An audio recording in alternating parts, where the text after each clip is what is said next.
Jesus, em algum momento, fala na Bíblia que existe um paraíso ou um inferno depois da morte? Então, Mayara pergunta se Jesus, em algum momento, na Bíblia, fala se existe inferno e paraíso depois da morte. Isso. Olha, Mayara, com certeza o cristianismo falou muito mais sobre esse assunto do que Jesus, tá? Principalmente em relação ao inferno. O cristianismo ainda hoje, quando eu digo cristianismo, entenda-se Igreja Católica, Igreja Evangélica, protestantismo como um todo, com raríssimas exceções, mas principalmente a Igreja Católica, ela dominou a mente do ser humano por muito tempo com o medo do inferno, né? Então, essa crença numa punição eterna você encontra em religiões pagãs, né? Os gregos, por exemplo, acreditavam no Hades, que era o submundo, né? Os judeus acreditavam naquilo que eles chamavam de Sheol, que era um lugar de tormento, né? Jesus ele pertencia a uma cultura, que é a cultura judaica.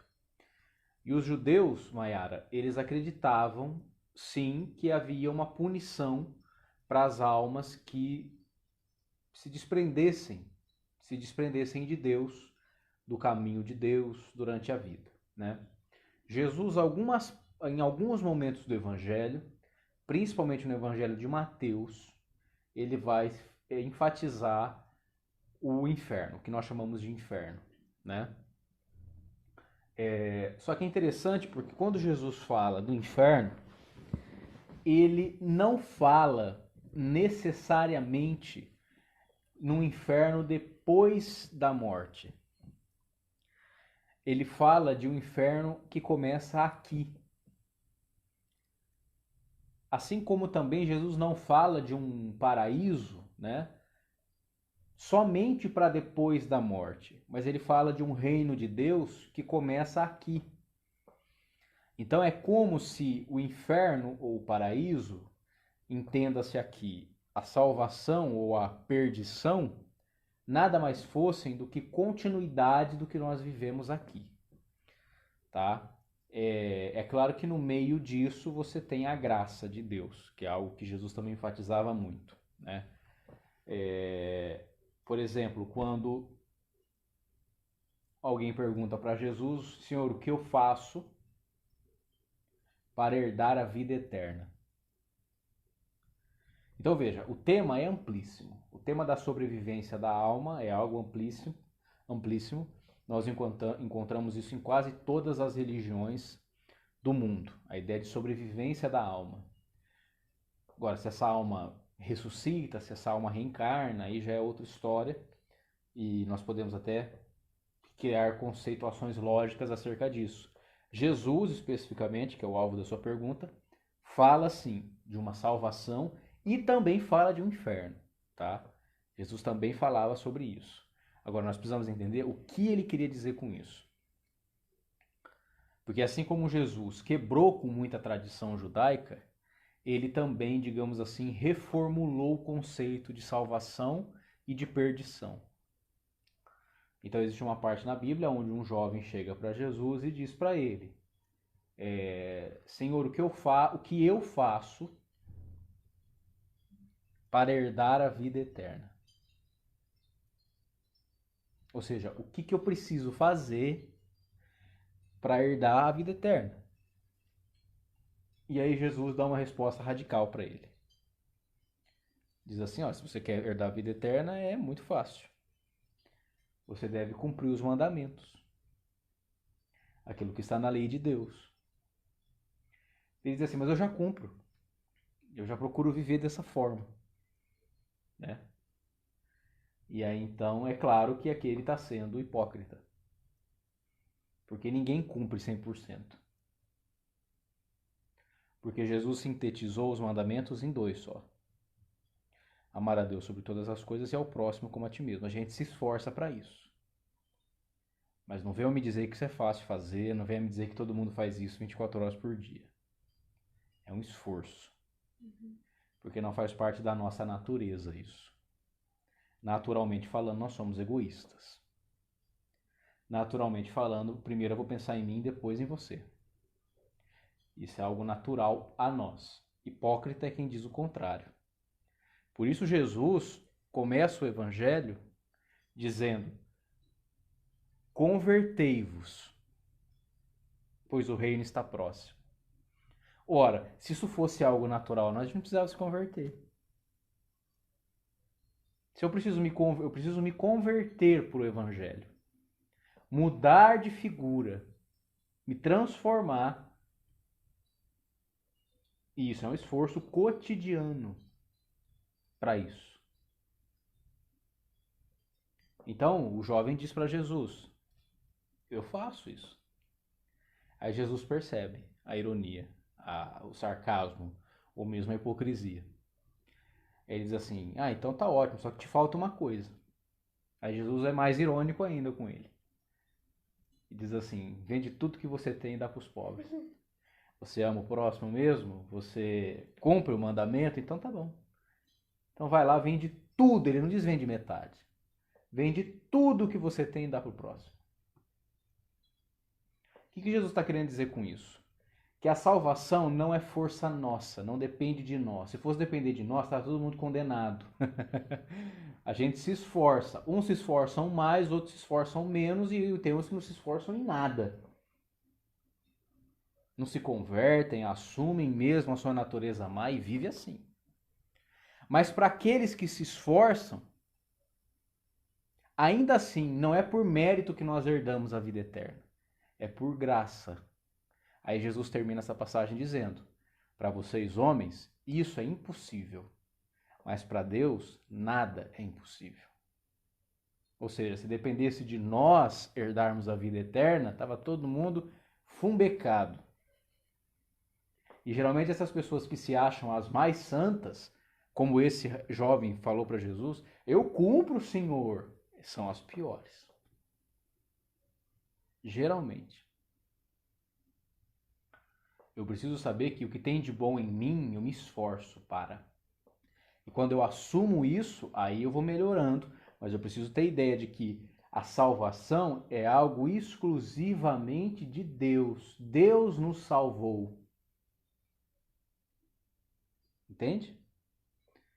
Então, Maiara, Jesus falava assim, numa punição eterna e falava numa salvação.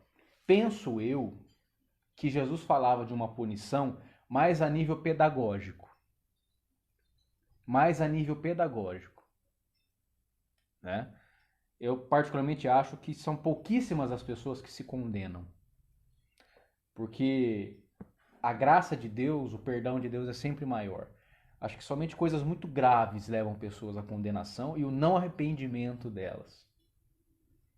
Porque só do fato da pessoa morrer, né? Talvez no leito de morte se arrepender de verdadeiramente, de coração do que fez, talvez não sou Deus para julgar, mas talvez o amor de Deus alcance essa pessoa, né? Agora, existem pessoas que não. Vou dizer que essa pessoa vai para o paraíso? Não sei, não sou Deus. Jesus falava de uma condenação. Agora, como eu dizia no começo da resposta, assim como Jesus falou que o paraíso pode começar aqui, e aí depois é só uma extensão daqui, assim também o inferno pode começar aqui. E muitas pessoas já vivem um inferno aqui. Um inferno na própria consciência. São pessoas que não amam a si mesmas, são pessoas amarguradas, rancorosas, que não sabem perdoar, que só enxergam o mal nas coisas, que só desejam o mal para as pessoas. Essas pessoas já vivem o seu inferno aqui. Depois da morte, ela só vai continuar, porque ela já viveu aqui. Né? E tem uma outra passagem muito interessante que Jesus, no Evangelho de Mateus, Mateus 25, se não me engano, onde Jesus fala muito bem claro: se a sua mão direita te leva a pecar, corta, porque é melhor você entrar no céu sem uma mão do que com as duas ser jogado na giena. E se a sua perna te leva a pecar, corta, porque é melhor você entrar no céu perneta do que no inferno com as duas, e com as duas ser jogado na hiena. Ele fala essa palavra. Algumas Bíblias que tem uma tradução melhor usam essa palavra hiena. E aí ele fala, se o seu olho te leva a pecar, corta-o, enfim. Claro que aqui ele está usando uma metáfora, ele não está falando para você cortar a mão. É um absurdo achar isso, né? Mas o que ele está querendo dizer? Se a sua mão te leva a pecar, se alguma coisa que você faz, se alguma ação sua te leva a pecar, para com essa ação. Corta essa ação da sua vida. Porque é melhor você entrar no céu porque você cortou, do que você, continuando a fazer isso, ser jogado na hiena. O que é hiena? Eu ia perguntar. É que tá, algumas Bíblias traduzem hiena por inferno, e hiena não é inferno. Hiena era o lugar, daquela época, que ficava fora dos muros de Jerusalém e era usado para queimar o lixo da cidade. Então era uma espécie de lixão cujo fogo nunca parava, o fogo ficava sempre, porque sempre estava acumulando lixo ali. Então o que Jesus está querendo dizer é o seguinte, olha, é melhor você parar o que você faz de errado do que você jogar a sua vida no lixo. Porque isso é o inferno. O inferno nada mais é do que você morrer e constatar que você desperdiçou a sua vida. Que você jogou a sua vida no lixo. Não precisa. Esse é o inferno. O inferno é você constatar na sua consciência que você jogou a única vida que Deus te deu no lixo. E o que é a salvação? É você constatar que você usou a sua vida, a única vida que Deus te deu, para salvar a si e aos outros. Então, Maiara, Jesus falava sim de uma condenação e de uma salvação, mas de uma condenação e de uma salvação que começa aqui. Então a gente não tem que ficar preocupado com depois da morte. Deus sabe, Deus julga. A gente tem que ficar preocupado aqui. Porque se eu tento viver uma vida para fazer da minha consciência, da consciência dos outros, da minha vida e da vida dos outros, um paraíso, um lugar bom para se viver, então eu luto por direitos, eu luto por uma vida digna, eu faço de tudo para que aquele que está do meu lado não sofra. Então eu posso ter certeza que o que eu plantei aqui, eu vou colher depois. Porque Deus é justo. Agora, se eu viver essa vida aqui, fazendo da minha vida e da dos outros um inferno, posso ter certeza que eu também vou colher o que eu plantei. Só que, claro, Deus é justiça, mas Jesus também fala que Deus é amor. Então, assim, se Deus vai ser mais justo do que bom ou mais bom do que justo, isso é problema dele. Tá? Não cabe a nós. O que Jesus falou, em relação a vocês, não julguem. Não julguem. Quem sabe é Deus. Tá bom? Então a gente pode viver essa vida aqui sem ter medo do inferno. Acho que se a gente começasse a pensar assim, a gente não ia se preocupar no inferno depois da morte, mas no inferno aqui. Será que eu não sou o inferno na vida de alguém? Será que eu vou deixando os infernos ao meu redor tomar conta de mim? Será que eu estou jogando a minha vida no lixo? A salvação é a mesma coisa. Será que eu estou vivendo aqui como alguém que já está salvo? Que salvou a própria vida? Que salva a vida dos outros? É uma coisa muito simples. É que o cristianismo, né? Ele usa isso para pôr medo nas pessoas, né? Um absurdo. É engraçado como as pessoas não param para refletir sobre isso, né? É. Não param, porque geralmente quando a gente, é porque a gente aprende isso também, né?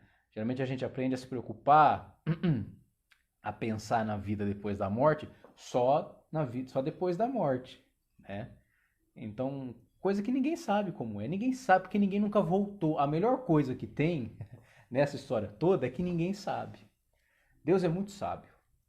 Claro, sabedoria infinita. Né? E isso é revelado na Bíblia. Não existe, quando eu falo para as pessoas que não existe comunicação entre vivos e mortos, algumas pessoas ficam zangadas. Mas não tem mesmo, ainda bem que não tem. Por quê? Porque se tivesse, aí Jesus conta a parábola do rico e o Lázaro. É uma parábola, é uma historinha para exemplificar isso, né? Aí Jesus conta uma parábola aonde existe um homem rico e um homem pobre. O homem rico vive uma vida de esbanjar as coisas. O homem pobre vive uma vida de comer das migalhas que caem da mesa do homem rico. Os dois morrem, vão para junto de Deus. Perdão, os dois morrem. Lázaro, que é o rico, o pobre, vai para junto de Deus, né?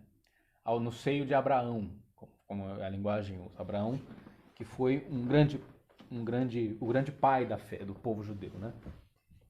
Ele chega lá no seio de Abraão, é acolhido por Abraão, enquanto o rico vai para o inferno.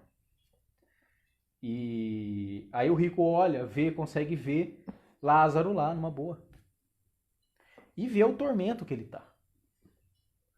E aí ele pede, né? Olha, para Abraão, será que eu não posso pelo menos pedir para o Lázaro molhar a ponta do dedo dele e pôr na minha língua para me refrescar? E aí Abraão diz para ele, não, porque agora vocês estão separados por um abismo. Aí ele diz assim, bom, e agora será que eu não posso pelo menos voltar lá na terra para avisar meus filhos, para eles não cometerem os mesmos erros que eu cometi? Aí Abraão diz, não, porque agora existe um abismo entre vocês. É uma historinha contada na ótica de quem morreu, né? Jesus conta essa história para mostrar o quê? Que depois da morte, o que vai acontecer é uma surpresa para nós. Ninguém sabe. Só que uma vez lá, não tem retorno. Uma vez lá, não adianta voltar atrás. É aqui que eu preciso me converter, é aqui que eu preciso me arrepender. Depois é tarde. Então Deus te dá uma vida toda para você. Até o último suspiro da sua vida, você pode se arrepender do que você faz. Depois não tem mais o que fazer. Aí é só pela bondade de Deus, pela graça de Deus. Isso não compete a nós, né? Então as pessoas se preocupam muito com depois. Ah, mas e depois? E como é que vai ser? Se preocupa com agora. Como é que está sendo? Entendeu? Porque o como vai ser depende do como está sendo. Sem diferença nenhuma. Sem diferença nenhuma. Sem diferença nenhuma. E o juízo final, que também muitas pessoas têm medo, né? E Jesus também falava do juízo final. Como é que vai ser esse juízo final? Olha, não se esqueça que quem vai te julgar é Deus, né? E Ele é pai, Ele é mãe, Ele é bondoso. Mas é aquilo que Deus vai te acusar, pode ter certeza que não é nada diferente do que a sua consciência hoje já te acusa. Porque a nossa consciência, digamos assim, é um tribunal divino. Que já vai te alertando, ó, o que você está fazendo. Mas tem pessoas que parece que a consciência não... parece que tá... Parece que não tem consciência, né? Como diz a música do Cartola, né? Desconhece consciência. Nós temos uma pergunta do Paulo Marx. Mas antes eu vou falar um comentário do seu irmão, Tá Lucas. bom. Boa noite a todos. Acredito que o Sheol, ou Lago de Fogo, é o processo de purificação da alma para aqueles que morreram sem um arrependimento genuíno. Perfeito, Lucas. O Lucas coloca a visão dos judeus. O Sheol judaico não é necessariamente um castigo eterno para toda a eternidade. Porque o fogo é um elemento de purificação. Os judeus da antiguidade enxergavam o fogo como algo que purifica. Entende? Tudo que passa pelo fogo passa por uma transformação. Não é isso? Se eu botar fogo, por exemplo, aqui, tudo vai se transformar. Sim. Então, eles acreditavam que a alma passando por essa... O fogo é uma metáfora judaica, tá? Os judeus, assim como todos os orientais, eles usam metáforas na fala. Eles têm uma fala exagerada, metafórica. Então, não é que no inferno tem fogo, não é isso. É uma metáfora para representar o sofrimento. E como eu disse, o sofrimento do inferno é você constatar na sua consciência que você desperdiçou a sua vida. Eu não consigo conceber o que pior existe em alguém que no seu leito de morte olha para trás e vê que jogou a vida fora. Eu acho que isso aí não existe sofrimento maior né? Então não é que você vai ficar lá cozinhando que nem uma pururuca. Não é isso. O fogo, ele é metafórico, mas é exatamente essa visão dos judeus, né? Que é uma visão até bonita, que é para você se purificar. E no final todos seriam salvos, depois de passar por essa purificação, né? Não é uma ideia de um sofrimento eterno como você tem no cristianismo, né? Que é horrendo. Ah, sim.